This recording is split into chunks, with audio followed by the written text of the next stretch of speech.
આમોદ તાલુકાની 5 પંચાયતોની મતદાન પેટીઓ સ્ટ્રોંગ રૂમમાં શેર કરાઈ. આમોદ તાલુકાની ગ્રામ પંચાયતો સરભાણ, તેલોદ, બોડકા, મછાસરા અને ઇટોલા ગામે સરપંચના 10 ઉમેદવારો વચ્ચે અને 5 ગામના 23 વોર્ડ સભ્યો માટે 22મી જૂનના રોજ બેલેટ પેપરથી મતદાન થયું હતું. સ્થાનિક સ્વરાજ્યની ચૂંટણી હોય, મતદાન મથકો ઉપર મતદારોમાં મતદાન માટે ઉત્સાહ જોવા મળ્યો હતો. સરપંચની ચૂંટણી માટે રસાકસી જોવા મળી રહી હતી.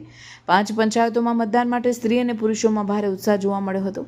5 ગામોમાં શાંતિપૂર્ણ માહોલમાં મતદાન થતાં તંત્રએ હાશકારો અનુભવ્યો હતો.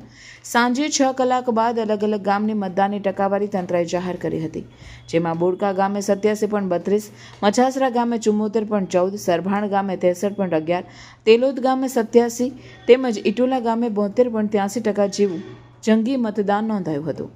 સ્થાનિક સ્વરાજ્યની ચૂંટણી હોય, મતદારોએ ભારે ઉત્સાહ સાથે મતદાન કર્યું હતું.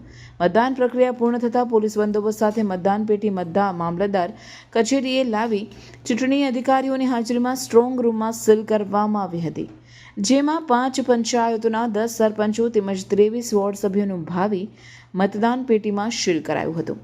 તેમજ ચૂંટણી તંત્ર તરફથી સ્ટ્રોંગ રૂમ બહાર 24 કલાક પોલીસ બંદોબસ્ત ગોઠવી દેવામાં આવ્યો હતો.